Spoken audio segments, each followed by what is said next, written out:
1941년 차가운 겨울, 동부전선의 날카로운 바람이 전쟁의 비밀을 속삭일 때 그림자 속에서 강력한 힘이 솟아났다. SS 전차 제3사단 토텐코프. 어두운 망토에 쌓인 이 전사들은 그들의 불굴의 충성의 상징으로 해골을 새기고 이념의 불길과 전투의 강철 속에서 단련되었다. 토텐코프는 처음부터 엘리트 중에 엘리트로 자리 잡았으며 잔혹함과 의무에 대한 헌신을 상징하는 역사에 지울 수 없는 흔적을 남기기로 운명지어졌다. 무자비한 지도자 터도르 아이케의 지도해 토텐코프는 이 암울한 무대에서 일어섰고 그곳에서는 강력함이 법이었다. 우리가 토텐코프 사단의 서사적인 이야기를 탐험하는 동안 명예가 호출되고 승리는 치열한 전투를 통해 정복되었음을 함께 느껴보자. 토텐코프 해골, 힘과 어둠의 상징. 전 세계의 의식 속에서 울려 퍼지는 상징이 있다면 그것은 의심할 여지 없이 토텐코프, SS의 상징으로 세운 불길하고 웃는 해골이다. 이 상징의 기원을 찾기 위해 우리는 1740년으로 거슬러 올라가야 한다. 그 당시 프로이센의 프리드리히 빌헬름 1세 왕의 관을 장식하기 위해 해골이 사용되었다. 이 해골은 일반적으로 장례식에서 흔히 볼 수 있는 방식으로 하부턱이 없고 오른쪽으로 기울어져 있으며 두 개의 경골이 교차되어 있고 이 모든 것이 검은 벨벳 위에 은사로 수놓아져 있었다. 그를 기리기 위해 1741년에 흑기병이라고 불리는 저기병연대가 창설되었다.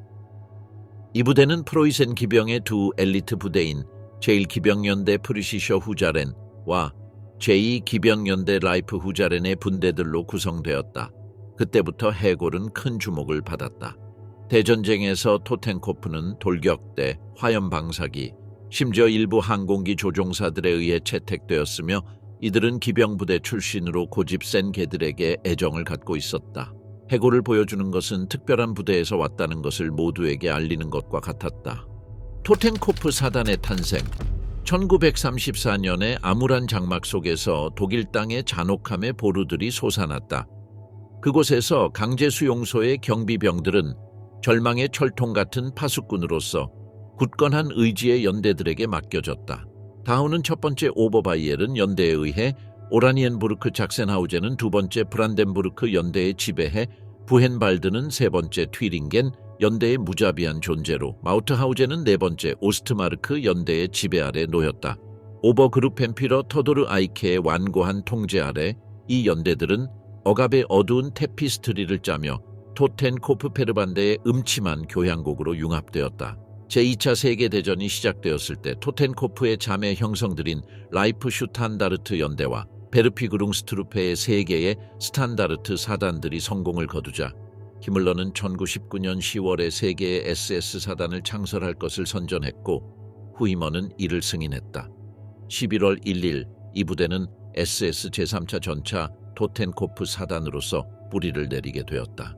이 사단의 사령관은 이미 그의 나치즘과 강제수용소에서의 잔혹성으로 유명한 오버그룹펜피러 터도르 아이케였다. 아이케의 도덕적 원칙은 토텐코프 사단에 뿌리내렸고 이 사단은 빠르게 그들의 광신적인 충성과 당에 대한 헌신으로 두각을 나타냈다. 이들 부대는 다른 SS 전투 부대들과 비교하여 품질이 낮다고 여겨졌으며 주로 감시와 경비 작업에 사용되었다. 폭풍을 맞서며 토텐코프의 전투의 시작.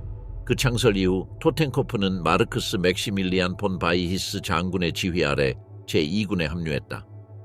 제2차 세계대전 초기인 1939년 9월 폴란드 캠페인 중에 폴란드로 파견되어 폴란드 저항의 마지막 잔재를 끝내기 위해 투입되었다. 1940년 3월 이 사단은 제시 보기갑 군단으로 전환되어 헤르만 호스 장군의 지휘를 받았다. 서부 공세 중 네덜란드와 프랑스에 대한 공격이 포함된 1940년 5월 10일 토텐코프는 예비 부대에 배치되었다. 그로부터 일주일 후인 5월 16일 이 사단은 벨기에에서 전투에 투입되었고 그들의 싸움에서의 광신적인 태도로 인해 심각한 피해를 입었다. 이 전투의 일주일 후 이 사단의 부대는 프리츠 뇌클라인 SS 대위의 지휘 아래 항복한 영국 로열 노펑 연대의 99명 중 97명을 처형했다. 5월 19일 토텐코프는 르샤트와 캄브레이에서 임무를 수행했다. 프랑스 캠페인 동안 이 사단은 르샤토, 캄브레이, 아라스, 덩케르크, 세느, 루아르, 리옹, 샤렌트 등 서부 지역에서 격렬한 전투에 참여했다. 캄브레이 북동부에서 토텐코프는 16,000명의 프랑스 포로를 포획했다. 그러나 해안을 향해 진격하면서 그들은 강력한 앙글로 프랑스의 저항에 직면했으며 그것을 간신히 억제하며 공황 직전까지 몰렸다. 그들은 적의 전차를 포격을 통해 막아내었고 공습하는 루프트바페의 전투 폭격기들 덕분에 목숨을 구할 수 있었다. 그 후 라바세 채널을 점령하는 과정에서 상당한 손실을 입었다. 프랑스가 결국 항복했을 때 이 사단은 스페인 국경 근처에 있었으며 그곳에 1941년 4월까지 머물렀다. 프랑스 전투에서의 손실은 상당했으며 이를 보충하기 위해 강제 수용소 경비대가 아닌 일반 와펜 SS 부대의 부대들이 배치되었다. 그들의 손실을 메우기 위해 토텐코프는 현지 차량과 기타 프랑스 자재를 징발해야 했다.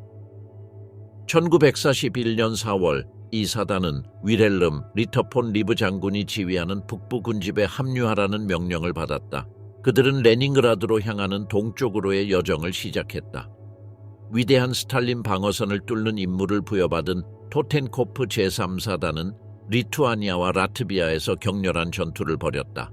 7월까지 그들의 무자비한 징역은 방어선을 부수었고 레닌그라드로 점차 다가갈 수 있었다.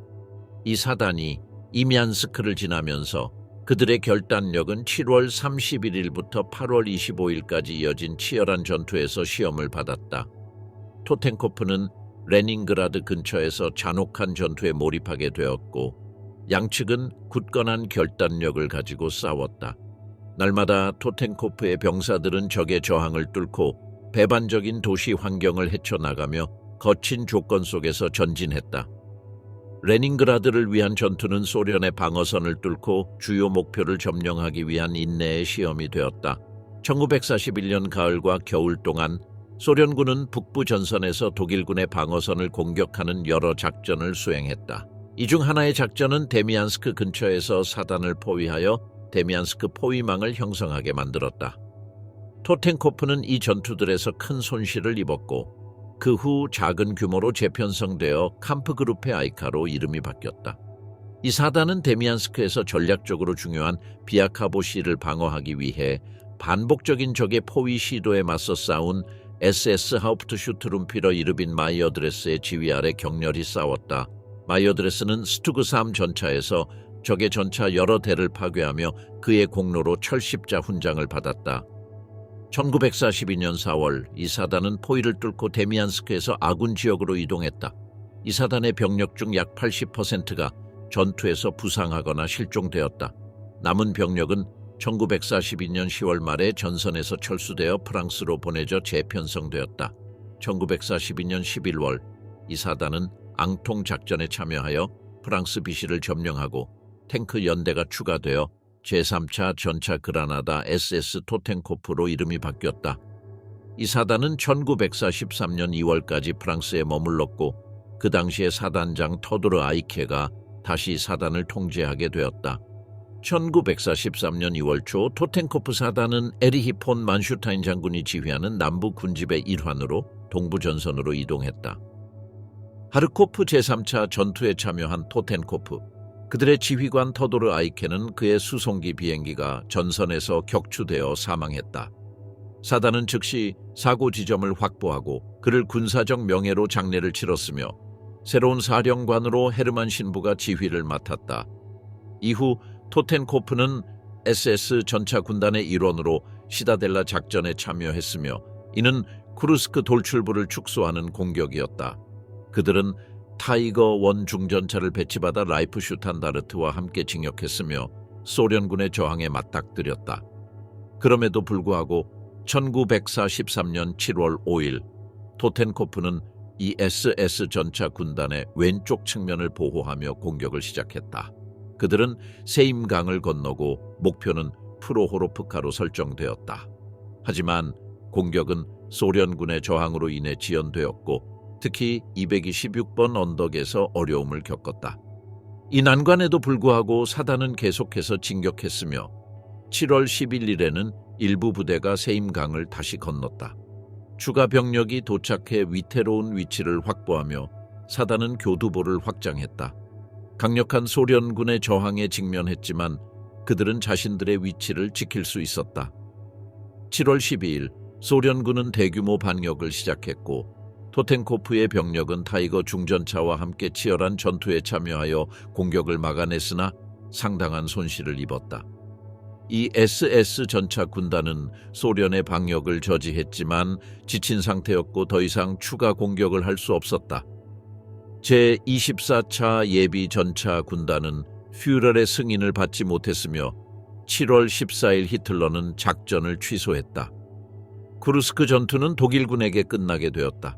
토텐코프 사단은 다스라이히 사단과 함께 재편성된 제6군에 배치되어 군단장 칼 아돌프 홀레르의 지휘를 받았다. 그들의 목표는 미우스 강에서 소련군의 교두보를 제거하는 것이었다. 몇 주간의 격렬한 전투 후 토텐코프는 213번 언덕과 스테파노카에서 두드러진 잔혹함을 보였으며 이로 인해 사단은 시다델라 작전에서보다 더 큰 손실을 입었다. 소련의 교두보를 제거한 후 사단은 1,500명의 병력을 잃었고 전차 연대는 20대의 전차로 줄어들었다. 이후 토텐코프는 하르코프 전투에 참여하여 루미안체프 작전에서 소련군의 하르코프 포위 작전을 저지했다. 비록 공격을 저지하고 큰 피해를 입혔지만 소련군은 그들을 포위했으며 8월 23일 도시를 포기해야 했다. 9월 초 토텐코프는 드니에프르 강에 도달하여 크레멘추크에서 강을 건넌 소련의 전차군과 맞섰다. 소련군은 드니에프르 방어선을 뚫을 위협을 가하고 있었다. 토텐코프는 교두보를 저지하기 위해 배치되었고 1943년 10월 이 사단은 제3차 SS 전차 토텐코프 사단으로 재편성되었다. 전차 연대는 최신형으로 교체되었으며 두 개의 전차 그레디에르 연대는 크레멘추크 교두보를 방어한 공로로 터도르 아이케와 토텐코프라는 이름을 부여받았다.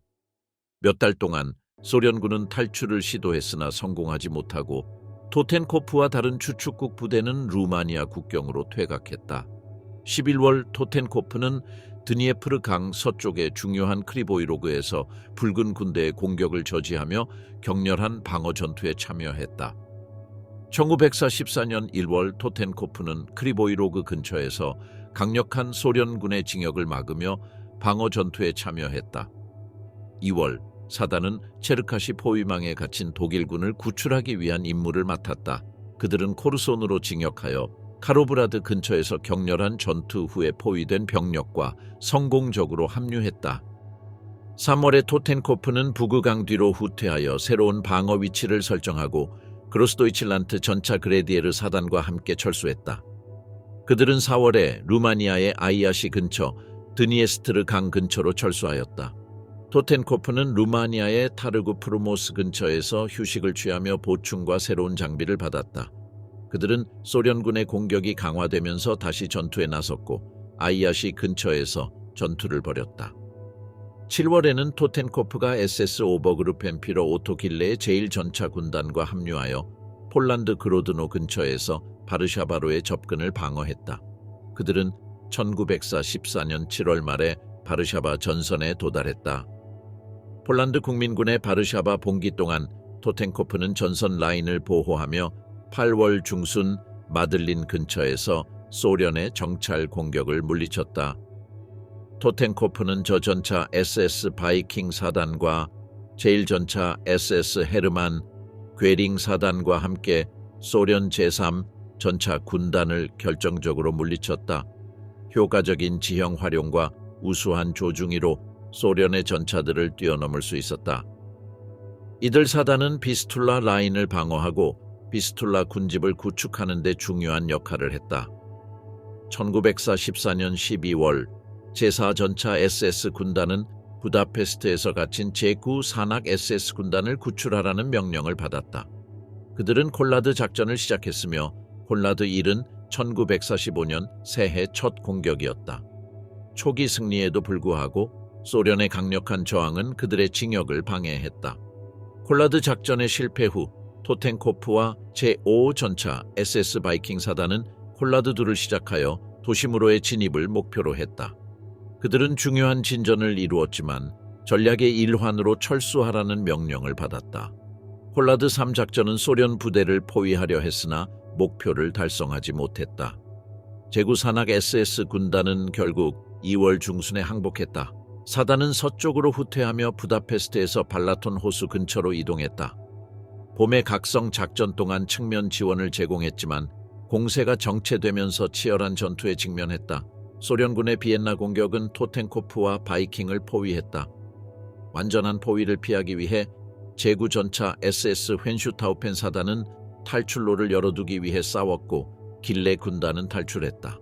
그러나 후속 소련의 공격은 제4 전차 SS 군단을 비엔나로 밀어내었고 이로 인해 인근 사단들과의 연락을 잃고 조직적인 방어를 포기하게 되었다.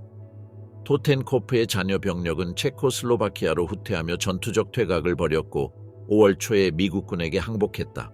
이후 그들은 소련군에게 인도되었으며 많은 토텐코프의 병사들이 소련의 굴락에서 사망했다. 전후 제3 전차 SS 토텐코프 사단은 해체되었고 많은 구성원들이 전쟁 포로로 연합군에 의해 포로로 잡혔다. 제3 전차 SS 토텐코프 사단은 뛰어난 지도자들에 의해 지휘되었으며 그들은 가장 어려운 전장에서 부대들을 확고하게 이끌었다. 이들 사령관들은 토텐코프의 역사에서 그림자 속 인물들이었지만 그들의 지도력은 이 사단의 내러티브에 강력한 흔적을 남겼다.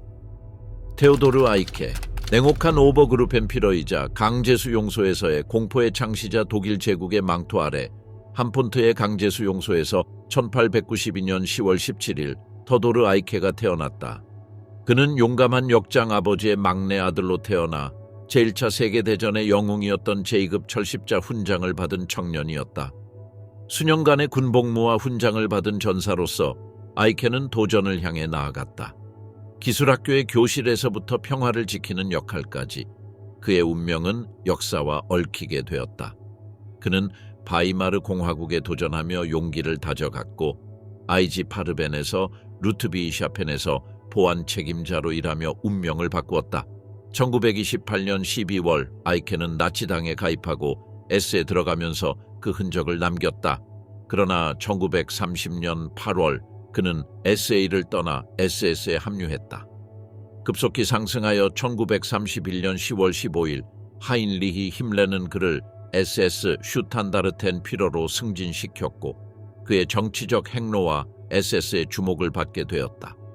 그의 정치적 열정은 1932년 아이지 파르벤에서 해고당하게 만들었으며 정치적 반대자들을 대상으로 폭탄 테러를 준비한 혐의로 기소되었다. 1932년 7월 그는 2년형을 선고받았지만 법무장관 프란츠 퀄트너의 개입으로 보호를 받게 되어 판결을 피했다. 힘렐의 명령으로 이탈리아로 피신한 아이케는 1932년 10월 21일 이탈리아 무솔리니의 파시스트 이탈리아에서 SS 오버피러로 승진했다. 1933년 3월 나치즘이 권력을 잡으면서 아이케는 독일로 돌아왔다. 같은 해의 6월 26일 힘렐은 그를 다하우 강제수용소의 사령관으로 임명했다. 이미 약 2,000명의 수감자를 수용한 다하우에서 아이케는 SS 경비대 부대의 창설을 요청하여 승인받았다. 아이케는 빠르게 다하우 강제수용소의 시스템을 재편성했으며 그 모델은 독일 전역에서 복제되었다. 그는 엄격한 규율, 전적인 복종, 철저한 규정을 강요하며 푸른색과 흰색의 줄무늬 유니폼을 도입했다. 이 유니폼은 유럽 전역에서 강제수용소를 상징하는 아이콘이 되었다. 어두운 왕국의 수호자들은 해골과 교차된 뼈에 악명 높은 상징을 목에 달고 다녔으며 이는 그의 지도자 테오도르 아이케의 냉혹한 성격을 상징했다. 아이케는 약함을 혐오하며 그 자체로 흔들리지 않는 강력함으로 유명했다.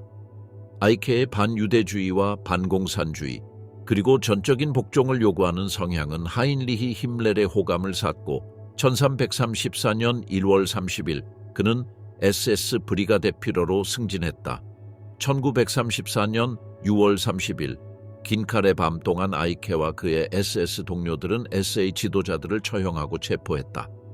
전해지는 바에 따르면 아이케는 차가운 감방에서 에른스트 뢰름의 테이블 위에 총을 놓고 자살을 거부한 그와 그의 조수들을 처형했다.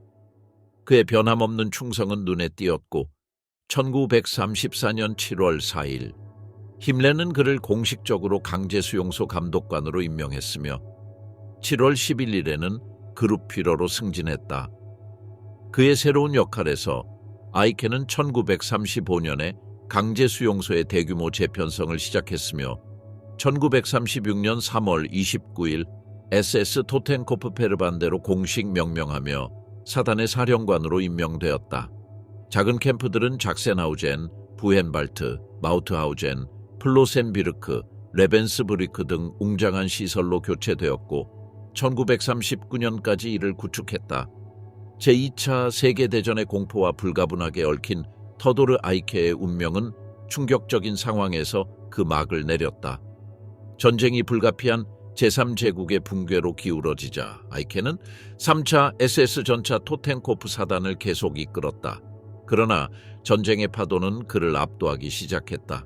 1943년 7월 쿠르스크 전투에서 아이케는 자신의 사단을 지휘하며 치열한 소련군의 저항에 직면했다. 이 전투는 역사상 가장 큰 전차 전투였으며 동부 전선에서 중요한 전환점을 의미했다.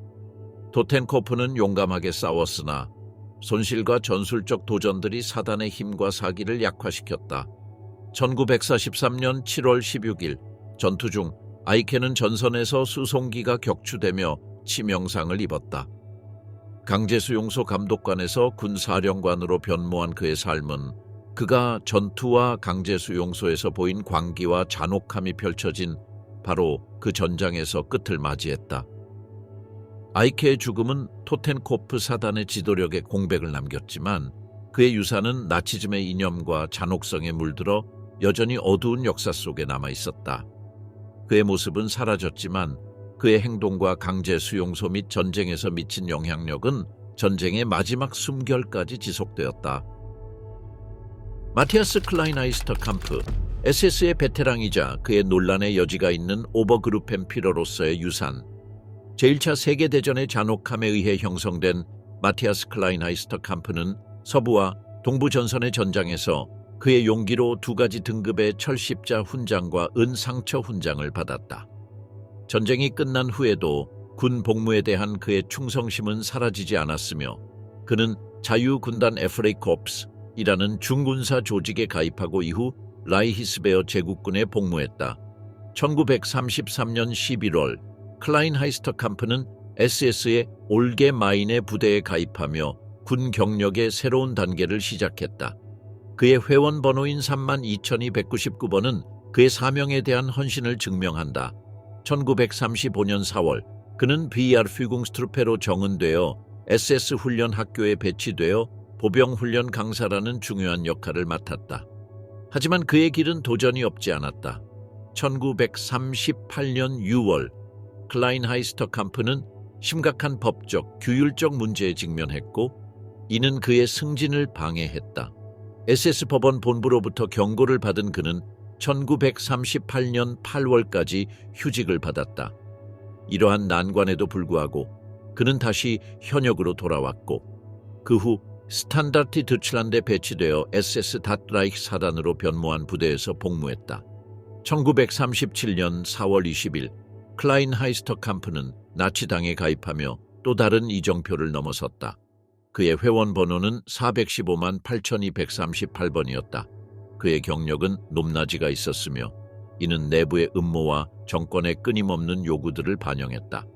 SS 토텐코프 사단과 함께 클라인하이스터 캄프는 폴란드 침공에서 두각을 나타냈다. 그는 클라인하이스터 캄프 그룹을 이끌며 바르샤바에서 독일 시민들과 외교 사절을 대피시키는 데 중요한 역할을 했다. 이 작전에서 그의 전략적 능력이 드러났다. 이후 그의 경로는 führunghauptamt SS 지도부에서의 새로운 책임으로 이어졌고 그 후 SS 닷라이히 사단으로 배치되었다. 불행히도 마티아스 클라인하이스터 캄프의 마지막은 비극적이었다. 그는 소련군에 의해 포로로 잡히고 억류된 상태에서 하루 뒤에 스스로 목숨을 끊었다.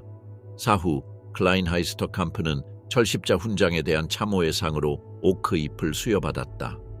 거르크 케플러, SS 확장의 건축가이자 그의 냉혹한 길, 오버그루펜피러로서의 길, 거르크 케플러는 복잡한 시대를 살았고 여러 전쟁 상황에 참여했다. 1913년 군대에 입대하여 제1차 세계대전에서 복무하며 군 복무에 대한 헌신을 보여주었다.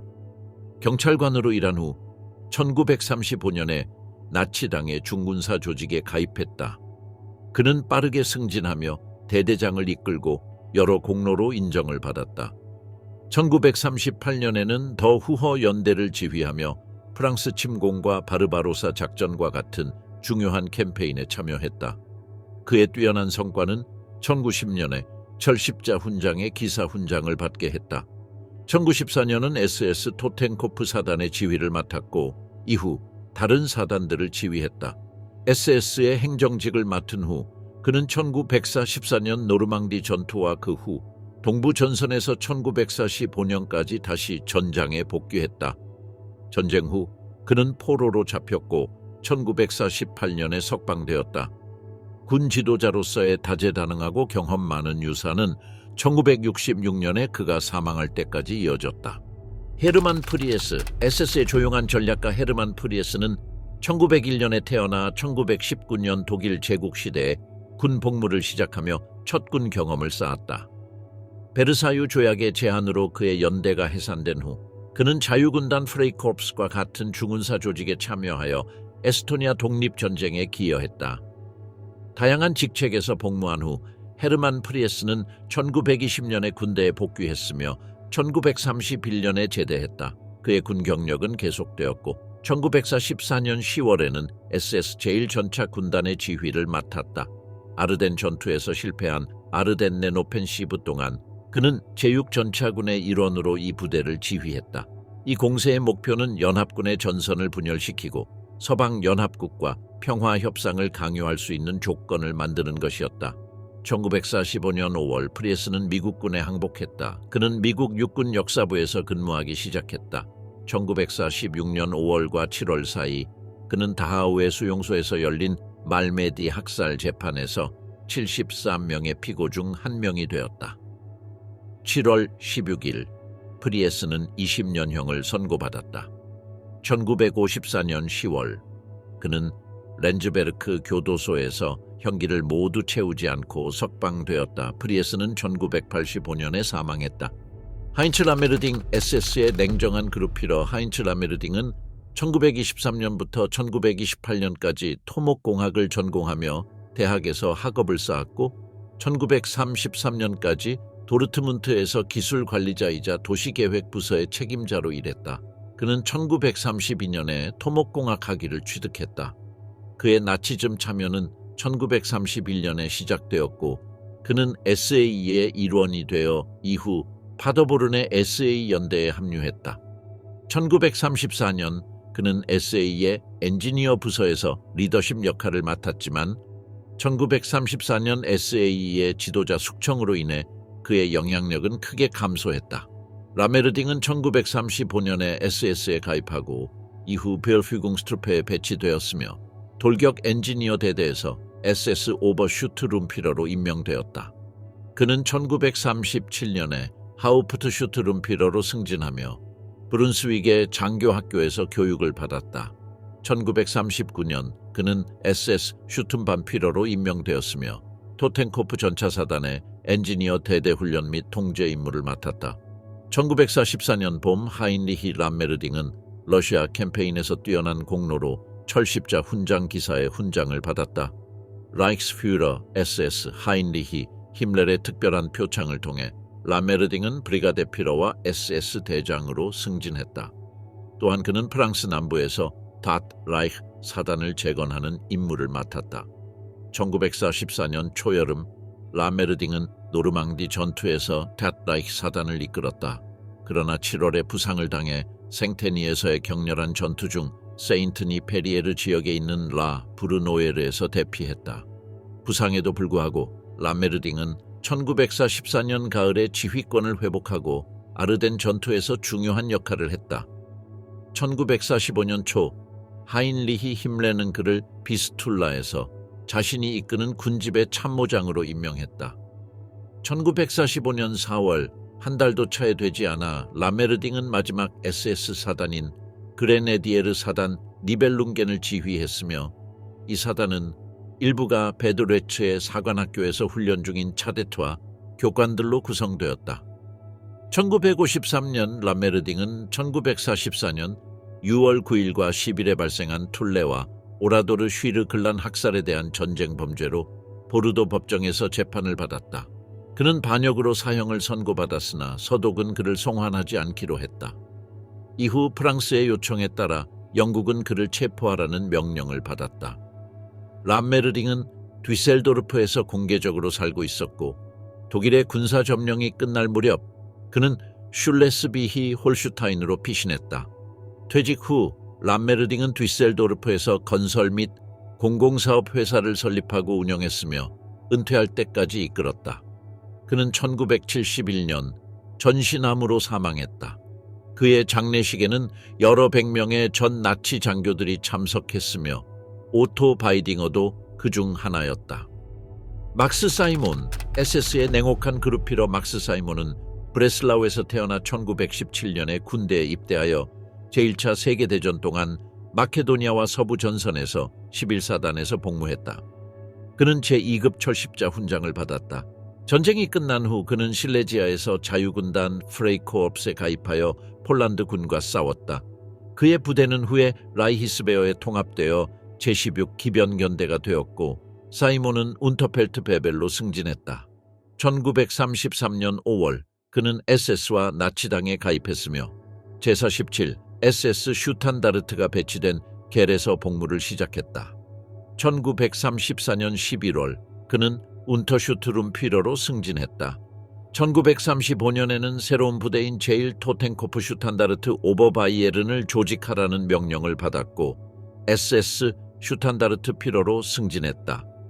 1934년 그는 작센부르크 강제수용소의 사령관으로 임명되었다. 그는 오스트리아의 합병, 앙슐루스, 보헤미아와 모라비아의 점령, 1938년 수데텐 지역의 점령 등의 사건에 참여했다. 바덴비르텐베르크의 슈베비히할 구역에 있는 브레트하임은 막스 사이몬의 지휘 아래 비극적인 사건을 목격했다. 1945년 4월 10일 사이몬은 프리드리히 한셀만 런하르트 각슈타터, 런하르트 볼프마이어를 군사사기 웨아크랍사세숑 혐의로 처형하라고 명령했다. 한셀만은 농부로 히틀러 청소년단 아이들에게서 무기를 빼앗아 근처 연못에 던졌다. 아이들은 스툰반피러 고트샬크에게 이를 신고했고 고트샬크는 한셀만을 체포하여 사형을 선고했다. 시장 각슈타터와 교사 볼프마이어는 판결을 확정하지 않으려 했고 이로 인해 체포되어 사형을 선고받았다. 3명은 교수형에 처해졌고 그들의 시신은 4일 동안 시체로 매장되었다. 1945년 4월 17일 미국 탱크들이 마을에 접근했다. 그러나 미국군의 존재에도 불구하고 사이몬의 지휘 아래 SS는 브레트하임을 독일 방어의 초석이라고 선언하며 백기를 개양하지 못하게 했다. 그 결과 미국군은 공격을 시작했고 마을은 불바다가 되었으며 17명의 민간인이 사망했다. 1945년 5월 1일 사이몬이 속한 군단은 미국군에 항복했다. 제2차 세계대전 후 막스 사이몬은 마르자보토 학살에 대한 참여로 재판을 받았고 영국 법원에서 사형을 선고받았다.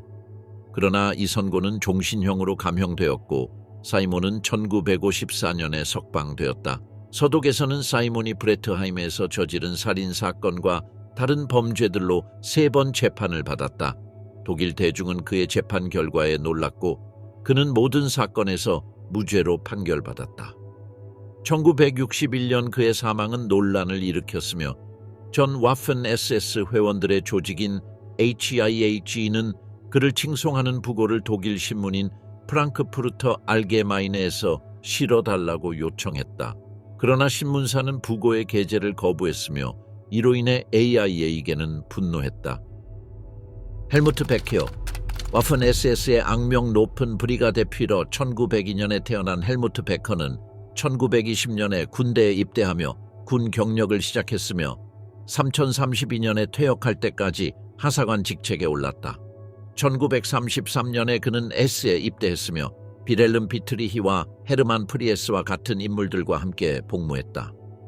그의 경로는 유붕슬라겔 다하우에 본부를 둔 SS 토텐코프 슈탄다르트 오버바이에른에서 계속되었고 이후 SS 토텐코프 사단에 통합되었다. 1940년 11월 9일 그는 오버슈툰밤피러로 승진하며 토텐코프 레기멘트의 사령관으로 임명되었다. 1912년부터 1914년까지 그는 SS 슈탄다르트 피러의 직책을 유지하며 토텐코프 사단과 함께 활발히 참여했다.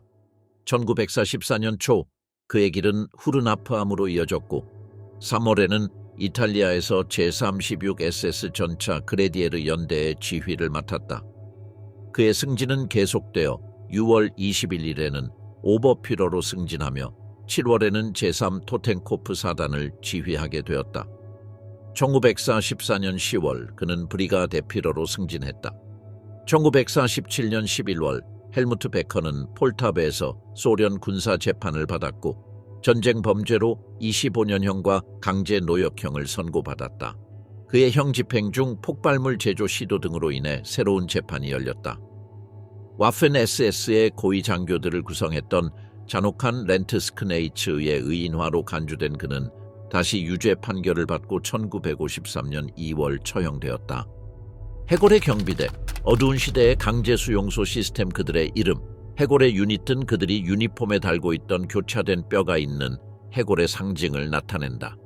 이 유닛들은 강제 수용소 시스템에서 중요한 역할을 하였으며 그들은 수용소 내에서 보안, 관리 그리고 많은 경우에는 잔혹성에 책임을 졌다. 토텐코프 페르반데의 기원은 1930년대에 시작되었으며 당시 SS와 독일 경찰의 지도자 하인리히 힘레는 강제 수용소의 관리와 보안을 위한 특별 유닛을 조직할 계획을 세웠다. 1933년 힘렐에 의해 강제 수용소 감독관으로 임명된 터도르 아이케는 이 유닛들의 창립 지도자가 되었다. 그의 지휘 아래 SS 토텐코프 페르반데는 교차된 뼈와 해골의 상징을 채택하였으며 이는 곧 수용소의 죄수들과 증인들에 의해 두려운 상징이 되었다. 초기 몇 년 동안 토텐코프 페르반데는 주로 강제 수용소의 내부 관리와 보안을 담당했다. 1933년에 설립된 다하우 강제 수용소는 초기 수용소 중 하나였으며 이 시스템의 확장 모델로 사용되었다. SS 토텐코프 페르반데가 관리한 아우슈비츠 강제 수용소는 잔혹성과 집단 학살의 상징이 되었다. 여기에서 나치의 죽음의 기계는 가스실과 화장터를 구현하여 홀로코스트를 수행하는 데 최고조에 달했다. 전쟁이 진행됨에 따라 SS 토텐코프 페르반데는 전선에서의 참여를 계속했고 그들의 많은 구성원들이 전차 킬러 부대인 에인사츠그루펜의 잔혹한 활동에 연루되었다. 이 유닛들의 잔혹성은 전동학살을 통해 특히 동부 전선에서 커뮤니티 전체를 학살하는 데 나타났다. SS 토텐코프 페르반데의 다하우 1933년 1월 30일 퓨러가 독일 제국의 총리직을 맡은 후 나치주의자들은 독일 제국에서 빠르게 테러적인 조치를 통해 독재 체제를 확립했다. 정치적 반대 세력의 추격과 제거가 이 과정에서 중요한 역할을 했으며 이는 정치적 반대자들을 대규모로 구금하기 위한 강제 수용소 개설로 이어졌다. 다하우 강제 수용소는 1933년 3월 22일 첫 번째 수감자들이 도착하면서 개설되었으며 이전에 화약과 탄약 공장 부지에 세워졌다. 1933년 다하우 강제 수용소의 사령관인 터도르 아이케는 수감자들에 대한 잔혹한 처벌 규정을 포함하는 규정을 시행했으며 SS의 지배를 수용소 내에서 제도화했다. 이 규정은 자의적이고 공포에 기반한 지배 방식을 특징으로 했다. 1934년 SS는 다하우에서 SA의 고위 지도자들을 처형했다. 그중 20명이 다하우에서 처형되었고 SS의 역할은 이 학살에서 중요한 역할을 했다. SS 부대는 이전에 SA가 감독하던 다른 강제 수용소들의 통제권을 장악했다. 아이켄은 강제 수용소 감독관으로 임명되었고 그가 구상한 다하우 모델을 다른 강제 수용소에 확장했다. 1935년 퓨러는 강제 수용소 시스템을 정치적 테러 수단으로 사용하기로 결정했고 이는 게슈타포와 SS가 헤인리히 힘렐의 지휘해에 무제한적인 권력을 행사하게 하는 길을 열었다. 다우를 제외한 기존의 강제 수용소들은 모두 폐쇄되었고 더 큰 새 교도소들이 건설되었다. 이 시스템은 반체제 인사들 외에도 인종적, 이념적, 사회적, 위생 이유로 박해가 확산되었으며 이는 동성애자, 집시, 유대인, 반복적인 범죄를 저지른 사람들 그리고 부적합한 생활 방식을 가진 사람들을 포함하였다. 이들은 범죄자와 비사회적으로 분류되어 강제 수용소에 수감되었다. 1937년 SOS 강제 수용소 확장이 시작되었으며 6,000명을 수용할 수 있는 새로운 수용소가 건설되었다. 이 수용소에서는 수감자들이 극도의 신체 조건에서 건설 작업을 수행했다. 1937년의 범죄 예방을 위한 경찰의 싸움에 관한 법령은 비사회적이고 전문 범죄자로 간주된 사람들에 대한 절차를 체계화했다. 이 법령은 다음 해 라이히 내 작업 거부자 작전에서 대규모 구금의 기초를 마련했다. 오스트리아와 수데텐 지역의 점령 후 수천 명의 정치적 죄수들, 특히 로마족과 집시들, 그리고 점령된 지역의 유대인들이 다하우 강제 수용소로 강제 이송되었다. 1938년 11월의 반유대주의 폭동 동안 약 11,000명의 유대인 남성들이 다하우로 이송되었고 SS는 그들을 학대하고 갈취하여 재산을 빼앗고 이주를 강요했다. 1939년 9월 1일 제2차 세계대전이 독일의 폴란드 침공으로 시작되었다. 9월 말 SS는 다하우 수용소를 임시로 비우고 이곳에서 SS 토텐코프 사단의 훈련을 시작했다. 1440년 봄까지 5,000명 이상의 수감자들이 플로센비르크, 마우트하우젠, 부헨발트 등 다른 강제 수용소로 이송되었으며 그들의 수감 조건은 심각하게 악화되었다. 1940년부터 나치군이 점령한 지역에서 점점 더 많은 수감자들이 다하우로 이송되었다. 1940년 여름까지 수감자는 약 10,000명에 달했다. 전쟁이 시작되면서 강제 수용소의 생활 조건은 급격히 악화되었으며 치명적인 노동 조건, 불충분한 관리, 위생 부족으로 인해 사망률이 급증했다. 1941년 6월 소련 침공 후 다하우 수용소는 소련 전쟁 포로들의 처형 장소가 되었다.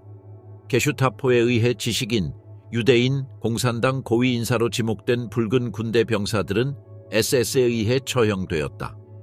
처음에는 대량 처형이 벙커의 마당에서 일어났고 이후 헤르베르츠하우젠 사격장에서 진행되었다. 1914년과 1914년 사이 SS는 4,000명 이상의 소련 전쟁 포로들을 처형했다. 1944년 독일군의 패배가 다가오면서 붉은 군대와 서방연합군이 제국의 국경에 가까워졌다. SS는 대피 수송을 통해 전선 근처의 강제 수용소들을 계속해서 다하우로 이동시켰다. 이 수용소는 이미 과밀 상태였고 끔찍한 조건으로 인해 장티푸스 전염병이 발생했다. 하위 수용소에서는 수감자들이 치명적인 환경에서 고통을 겪었다. 1933년과 1945년 사이에 약 4만 명이 사망했으며 그중 3분의 1은 전쟁 마지막 6개월 동안 사망했다.